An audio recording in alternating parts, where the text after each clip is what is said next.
계속해서 예수님의 사역에 대해서 지금 나누고 있습니다. 오늘 우리가 같이 나눌 말씀은 이제 예수님께서 사역을 잘 하시고 성령께서 임재하심으로 같이 동역하면서 뭐 기적들이 일어나고 또 성령의 능력들이 많이 일어나는 거예요. 그러니까 사람들에게 굉장히 유명해졌습니다. 이제 그런데 그렇게 능력과 은혜가 일어나면 받아들이는 것, 이게 당연할 것 같은데 사실은 또 예수님의 삶을 이렇게 말씀을 통해 오늘도 묵상해 보면 다 받아들이는 거 아닌 것을 또 보게 되죠. 그래서 오늘 제목은 예수님을 거절하는 사람들도 있었다. 이럴 때 예수님은 어떻게 우리가 행동하셨는지를 우리가 말씀을 통해 보기를 원해요. 사랑하는 성도 여러분, 여러분의 삶에 거절당하신 적이 있는지 모르겠어요. 뭐 꼭 하나님으로부터가 아니라, 그죠? 사람으로부터, 주변의 여건과 환경으로부터. 특히 그런 마음이 확 들면, 특히 또 하나님의 일을 한다고 교회에서 열심히 일하다가 주변의 사람들이 뭐 이상한 얘기해가지고 마음을 확 상하게 만들어서, 그죠? 하나님의 일에 대해서 안 하고 싶은 그런 거절감이 확 드는 그런 경험은 가지고 계신지 모르겠어요. 이럴 때 우리가 어떻게 행동해야 될까? 사실 예수님께서는 이제 메시아이심을 이제 선포하는 아주 귀중한 단계로 들어가시게 되는데, 이제 사역을 열심히 하시면서 유명해지시는 상황, 이제 사람들에게 이제 예수님에 대해서 알려지고 있는 상황에 어디로 가시게 되냐면 예수님의 태어난 곳이 아닌 자라난 곳인 나사렛, 자기의 원래 고향으로 이제 돌아가게 됩니다. 그런데 그러면 사람들이 다 맞이하고 환영하고 이렇게 좋아하면 참 좋겠는데, 예수님께서 가셔서 이제 회당에서 예전에 하시던 것처럼 하나님의 말씀을 같이 나누려고 서게 됩니다. 이때 어떤 말씀을 나누게 되냐면 이사야 16장 1, 2절 말씀을 이제 읽게 되는데, 우리가 이사야 16장에 가서 한번 보고 그다음에 오늘 우리가 본문에서 읽은 똑같은 말씀이 누가복음 4장 18, 19절에 나오게 되거든요. 여기에서 잠깐 비교를 하면서 보시면 예수님이 끝절까지 다 안 읽으신 것을 우리가 볼 수가 있어요. 자, 다시 한번 우리 이거는 이사야 61장 1절 2절인데요. 자, 우리가 읽었던 누가복음 4장 18, 19절 말씀과 어디가 다른지 한번 비교를 한번 해보겠습니다. 여러분 다 같이 한번 앞에 있는 말씀 크게 천천히 한번 읽어봅니다. 주 여호와의 영이 내게 내리셨으니 이는 여호와께서 내게 기름을 부으사 가난한 자에게 아름다운 소식을 전하게 하려 하심이라. 나를 보내사 마음이 상한 자를 고치시며 포로된 자에게 자유를, 갇힌 자에게 노임을 선포하며 여호와의 은혜의 해와 우리 하나님의 보복의 날을 선포하여 모든 슬픈 자를 위로하되. 자, 이제 읽으셨죠? 이게 번역상에 약간의 이제 구약의 말씀과 신약의 약간의 차이가 있는 듯하게 보이나, 자, 누가복음의 말씀에 다시 한번 읽으시면서 빠져 있는 부분이 있다면 어디가 있나 한번 보시죠. 다 같이 한번 더 읽겠습니다. 주의 성령이 내게 임하셨으니 이는 가난한 자에게 복음을 전하게 하시려고 내게 기름을 부으시고 나를 보내사 포로된 자에게 자유를, 눈먼 자에게 다시 보게 함을 전파하며 눌린 자를 자유롭게 하고 주의 은혜의 해를 전파하게 하려 하심이라 하였더라. 아멘. 뭐가 다르지? 그죠? 자, 맨 마지막에 읽었던 부분 보시죠. 19절 말씀에 보면 주의 은혜의 해 전파하게 하려 하심이라고 여기서 딱 마치셨어요. 그런데 사실은 앞에 보면 주의 은혜의 해와 그리고 하나님의 보복의 날을 선포하여. 사실요, 구약에서 여호와의 날, 하나님의 날 그러면요 심판 날이에요. 마지막 주님 앞에 서는 날이거든요. 그러니까 이사야 선지자는 이제 메시아가 오시게 되면 축복의 여호와의 은혜의 날도 있지만 한편으로는 이제 하나님께서 하나님 앞에 바로 살지 못한 자들에 대한 보복의 날이, 즉 심판의 날이 임한다라는 걸 이사야서는 쫙 말씀하셨는데, 예수님은 이 부분을 딱 빼신 거예요. 예수님 딱 빼시고 앞에서 은혜의 해를 전파하게 하려 하심이라 딱 거기서 맞췄어요. 그리고 하였더라 이렇게. 그 사람들이 이 이사야의 말씀을 유대인들은, 그죠? 메시아에 대해서 얼마나 관심이 많아요. 요즘도 그분들은 예수님을 안 믿기 때문에 지금도 여러분 이스라엘 가셔서 유대인들이랑 얘기하면 그들의 최고의 관심사는 메시아입니다. 그 지금도 마찬가지예요. 지금 예수님 당시에도 마찬가지로 최고의 관심사가 메시아예요. 자, 그런데 예수님께서 이 구절을 딱 읽으시니까 사람들의 마음에는 무슨 마음이 있겠어요? 아, 이건 메시아에 대한 글이구나. 이분이 무슨 말씀을 할까? 메시아에 대한 어떤 말을 할 것이? 그러고 사람들이 관심이 깊죠. 어떻게 그 말씀을 한번 보면 이렇습니다. 얼마만큼 관심이 깊은지 다 같이 한번 읽어봅니다. 책을 덮어 그 말을 맡은 자에게 주시고 앉으시니 회당에 있는 자들이 다 주목하여 보더라. 무슨 얘기예요? 이 말씀 다 읽으니 많이 듣던 말씀이지만 또 메시아에 대한 말씀을 저 예수라는 사람이 나누려고 하는구나. 관심이 딱 집중되는 것이죠. 자, 우리가 좀 하나 잘 생각해 봐야 될 부분이 뭐냐면 왜 예수님께서 은혜의 해 부분만 말씀하시고 뒤에 나오고 있는 보복의 날, 즉 심판으로 인해 당해야만 하는 그 일들에 대해서는 예수님은 거기서 딱 멈추셨을까? 사람들도 거기에서 좀 이상하다고 생각할 거예요. 왜냐하면 메시아가 오시면 동시적으로 같이 일하는 것이 상식적으로 그들의 삶 속엔 이미 다 가지고 있는데 예수님은 앞에만 딱 읽으시는 거죠.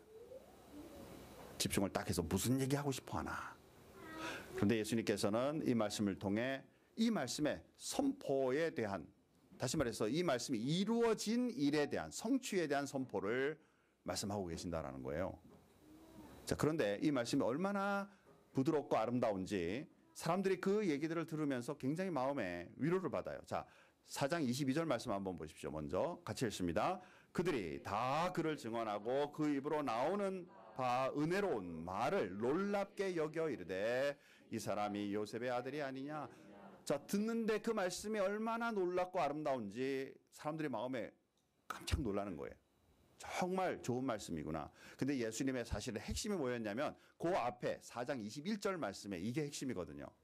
이게 예수께서 그들에게 말씀하시되 이 글이 이사야의 글이 오늘 너희 귀에 응하였느니라. 다시 말해서 성취되었느니라 라고 말씀하는 거예요.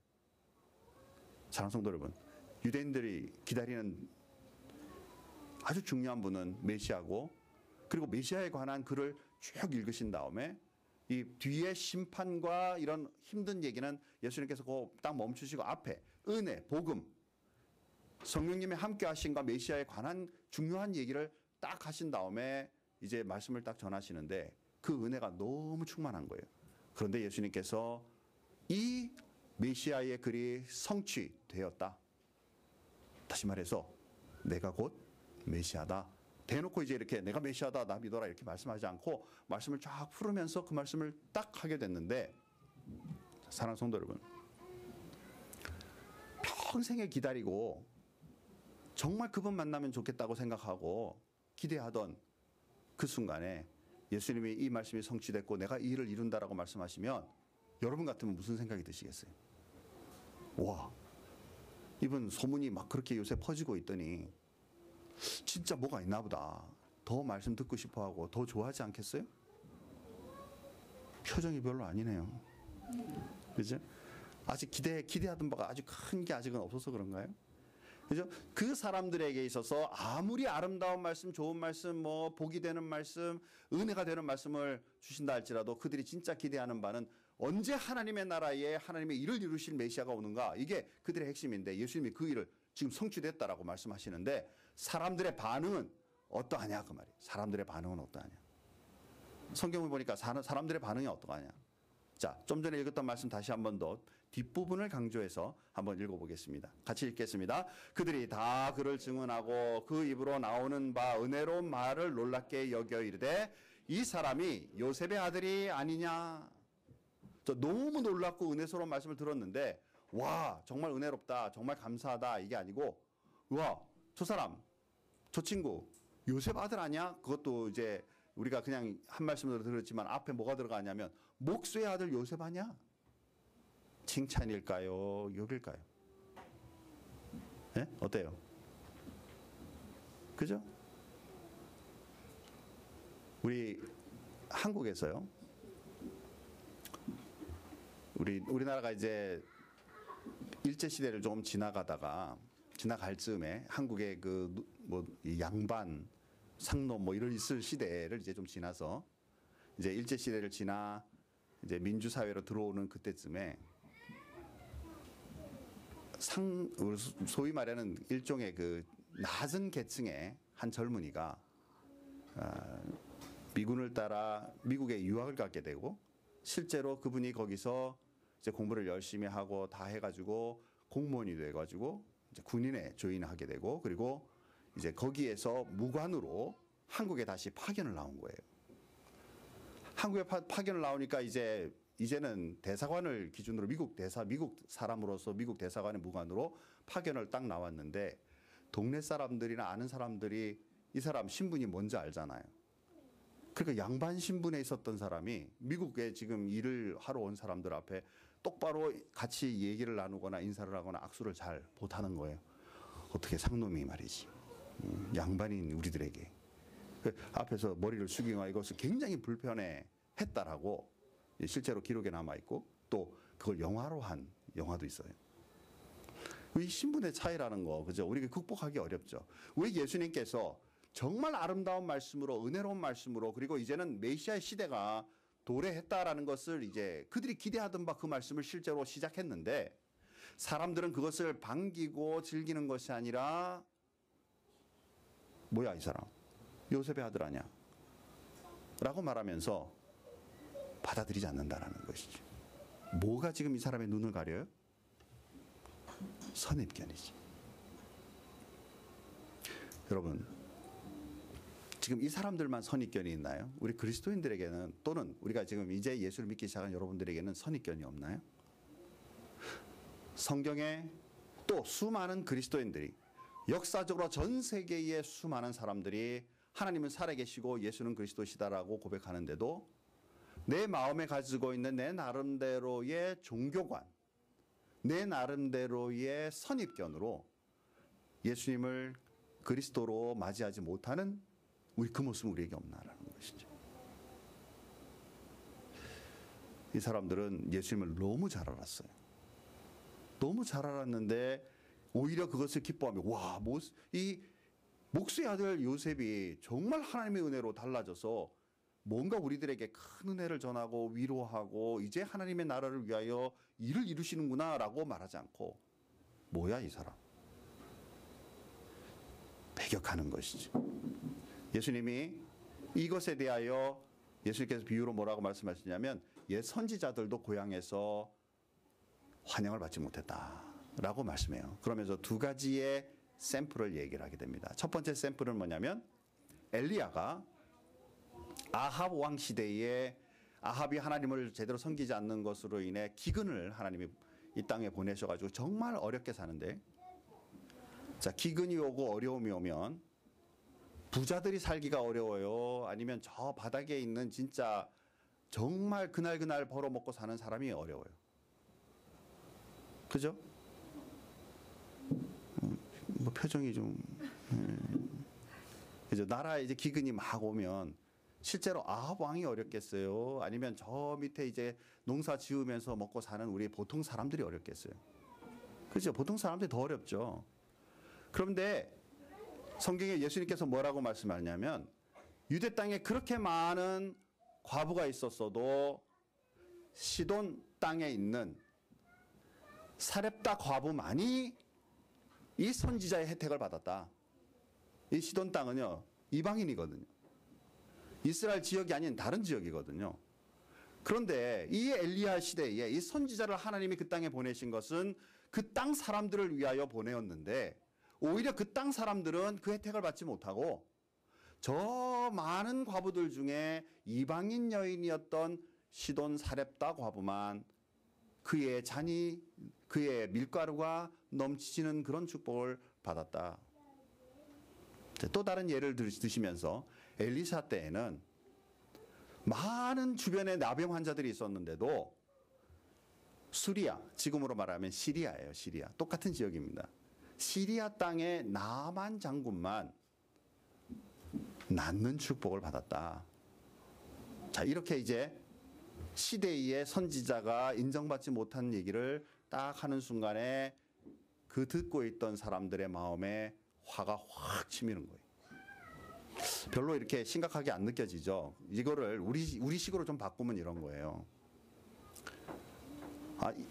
그렇게 우리 한국 분들에게 좋은 일들을 많이 줬는데 정작 혜택 받은 사람은 일본 사람들이었다. 그러면 이제 기분이 나빠진 거죠. 쓱 기분이 나빠진. 왜 똑같은 일을 했는데 왜 우리한테 그 혜택이 안 오고 일본 사람에게만 갔어? 뭐 이러면 이제 우리는 약간의 민족 감정이 있으니까 약간 감정이 좀 올라 그러는지 모르겠어요. 이방인들과 유대인 사이가 그보다 훨씬 더 강하죠. 유대인들은 하나님의 택함을 받았다고 생각하는 사람들이고 이방인들은 버림을 받았다고 생각하는 사람들인데 오히려 선지자로 인하여 그들이 혜택을 받았고 정작 받아야 될 당신들은 받지 못했다. 선지자를 하나님이 보내신 이유는 뭐냐? 너희들에게 은혜가 있으라고 한 말인데 그들이 분노가 나 예수님을 죽이려고 하는 거예요. 자, 4장 29절 말씀해 보니까 이런 모습이 나옵니다. 다 같이 한번 읽어보겠습니다. 일어나 동네 밖으로 쫓아내어 그 동네 건설된 산 낭떠러지까지 끌고 가서 밀쳐 떨어뜨리고자 하되 너무 화가 나니까 이들은 예수님을 밀어서 죽이고자 하는 마음까지 간 것이죠. 정말 선지자가 필요한 그곳에 하나님의 말씀을 들어 하나님의 말씀을 전해야 될 그리고 받아야 될 그 백성은 받지 않고 이제 예수 그리스도의 보혈의 능력과 복음의 능력은 이제는 그 땅을 벗어나 다른 사람들에게로 먼저 펼치시겠다라고 주님은 말씀하신다라는 것이죠. 사랑하는 성도 여러분, 이렇게 배척을 받으면 예수님은 마음이 어떠실까요? 또 우리 삶 속에 내가 정말 하나님을 위하여 일을 하는데 사람들이나 주변의 사람들이 나를 배척한다면 내 마음은 어떨까요? 자, 그런데 예수님께서는 그것에 대하여 아랑곳하지 않고 하시던 사역을 계속해 나가는 것을 그 다음 말씀으로 우리가 볼 수 있어요. 읽지 않았지만 그래서 우리 간단한 구절만 읽어 나가도록 하겠습니다. 먼저 보니까 예수님께서 그 나사렛 지역에서 이제 옮기셔서 가버나움 지역에 오시게 됩니다. 이 가버나움은 갈릴리 바다 호수 바로 옆쪽에 있는 동네예요. 거기에 오셔서 귀신 들린 자들을 먼저 고치시는 장면이 나오죠. 다 같이 한번 4장 35절 다 같이 읽겠습니다. 예수께서 꾸짖어 이르시되 잠잠하고 그 사람에게서 나오라 하시니 귀신이 그 사람을 무리 중에 넘어뜨리고 나오되 그 사람은 상하지 아니한지라. 자, 예수님께서 큰 마음의 상처를 받으실 수도 있음에도 불구하고 그것에 연연하지 않고 이제는 다른 지역에서 계속하여 그 능력과 은혜를 펼치시는 거죠. 또 다음 사건은 제자의 장모인 베드로의 장모를 고치시는 장면이 그 장면에 동일하게 나오게 됩니다. 또 읽어보죠. 같이 읽습니다. 예수께서 일어나 회당에서 나가사 시몬의 집에 들어가시니 시몬의 장모가 중한 열병을 앓고 있는지라. 사람들이 그를 위하여 예수께 고하니 예수께서 가까이 서서 열병을 꾸짖으신데 병이 떠나고 여자가 곧 일어나 그들에게 수종드니라. 아멘. 또 고치시는 사역. 또 더 나아가 그 외에도 다른 많은 병자들을 고치시는 장면이 계속 나오죠. 해질 무렵에 사람들이 온갖 병자들을 데리고 나오매 예수께서 일일이 그 위에 손을 얹으사 고치시니. 사랑하는 성도 여러분, 이 정도로 가버나움 지역과 그 옆에 있는 지역에 예수님께서 막 능력을 행사하니까 그 동네 사람들은 받아들였겠어요? 아니면 여전히 배척했겠어요? 괜히 질문했네요. 그죠? 그 사람들은 너무 기뻐가지고 떠나지 마시고 우리 동네에 더 남아주셔서 더 많은 좋은 일들을 해주세요 라고 예수님께 요청을 하게 돼요. 그런데 예수님께서는 뭐라고 말씀하시냐면 내가 이 지역 말고도 다른 곳에 더 나아가 더 많은 복음을 전해야 된다 말씀하시게 되죠. 자, 다 같이 한번 읽겠습니다. 4장 43절 44절 같이 읽습니다. 예수께서 이르시되 내가 다른 동네에서도 하나님의 나라 복음을 전하여야 하리니 나는 이 일을 위해 보냄을 받았노라 하시고 갈릴리 여러 해당에서 전도하시더라. 아멘. 자, 이제 예수님의 사역을 우리가 한번 생각을 해보죠. 인정받는 곳에서 인정받으며 더 많은 일을 하실 수도 있지만 예수님의 목적은 처음부터 끝까지 인정을 받고 안 받고에 있지 않다라는 것이죠. 인정을 받는 곳에서 도 복음을 전하시고 혹시 배타하는 곳에서도 복음을 전하시다가 배타함을 받으면 이제 옮겨가시지만 예수님의 궁극적인 목적은 뭐냐면 모든 사람이 하나님의 복음의 말씀을 듣는 것, 그래서 구원함을 받는 것, 이것이 예수님의 목적인 것이죠. 그렇기 때문에 사람들의 감정이나 사람들의 배타심이나 사람들의 좋은 감정으로 자기를 좋아하는 것에도 머무르지 아니하시고 지속하여 하시던 사역을 해나가시는 것이 바로 예수 그리스도의 행하심이었던 것을 우리가 보게 된다라는 것입니다. 오늘 말씀을 좀 정리해 가죠. 혹시 여러분의 삶 속에 여러분의 능력을 인정받지 못한 그런 경우 거절감을 받은 적이 있는지 모르겠습니다. 이 능력 하나님이 주시거든요. 그런데 그 일을 가지고 내가 사다 보면 인정을 좀 못 받는 섭섭해가지고 그럼 안 하지 뭐. 그렇게 하지 마시고 그 능력은 그래도 주님께서 주신 것이므로 그 은혜를 계속하여 이웃과 세상을 향해 펼칠 수 있는 그런 그리스도인이 우리가 좀 되자. 혹시 인간적으로 거절당하시는 그런 혹은 또는 부끄러움을 당하시는 그런 적이 혹시 있는지 모르겠습니다. 그럼에도 불구하고 우리는 하나님이 주신 그 사명을 그대로 주님 앞에 다시 회복하면서 감정에 치우치지 말고요.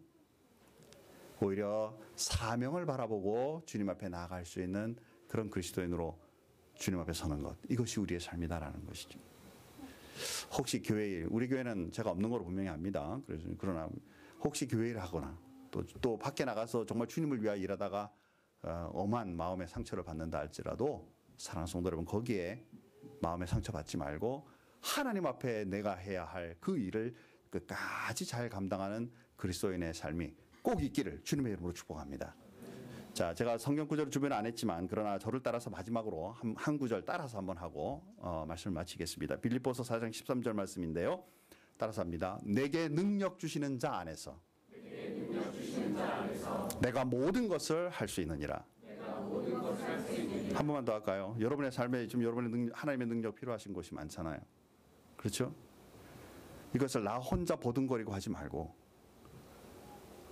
내게 능력 주시는 자 안에서 내가 모든 것을 할 수 있습니다라고 말해서 사람의 눈치든 사람의 영향력이든 환경에 구애받지 말고 주님의 일을 감당하는 그런 그리스도인으로 다시 한번 마음을 붙잡자. 자, 한 번 더 따라서 합시다. 내게 능력 주시는 자 안에서 내가 모든 것을 할 수 있느니라. 빌립보서 4장 13절 말씀입니다. 다 같이 기도하겠습니다. 하나님 감사합니다.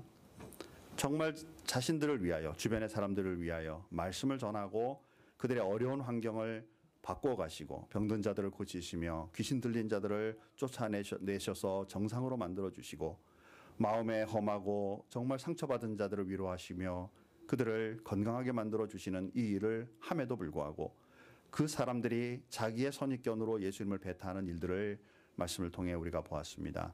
그러나 이런 것에 아랑곳하지 아니하시고 오로지 주님의 나라와 복음을 위하여 한 영혼이라도 주님 앞에 돌아서는 것을 주님 보시기 위해 적극적으로 그 말씀을 증거하시는 그 모습을 우리가 묵상합니다. 우리 사랑하는 모든 성도님들에게도 하나님 우리가 인생 살아가면서 이런 감정적인 일에 우리의 삶이 좌우되는 일이 없도록 하나님 늘 붙잡아 주시고 인생의 방향과 해야 할 주님 주신 비전을 명확하게 붙잡음으로 말미암아 이런 것에 영향력 받지 않고 온전히 하나님 앞에 쓰임받는 그런 그리스도인으로 하나님의 자녀로 살아가는 축복이 있게 도와주옵소서. 하나님여 또한 우리 삶 속에 여러 가지 어렵고 힘든 일들로 인해 실망하고 낙심하고 낙담할 때가 있습니다. 그러나 오늘 우리 빌립보서 말씀을 통해서 내게 능력 주시는 자 안에서 내가 모든 것을 할 수 있다는 주님 의탁하며 주님을 믿는 믿음으로 승리해가는 그리스도인의 삶이 우리 사랑하는 성도님들과 부족한 종에게도 이번 한 주간 큰 영향력으로 미치는 귀한 주간이 되게 축복해 주옵소서. 주님 앞에 감사하며 예수님의 이름으로 기도하옵나이다. 아멘.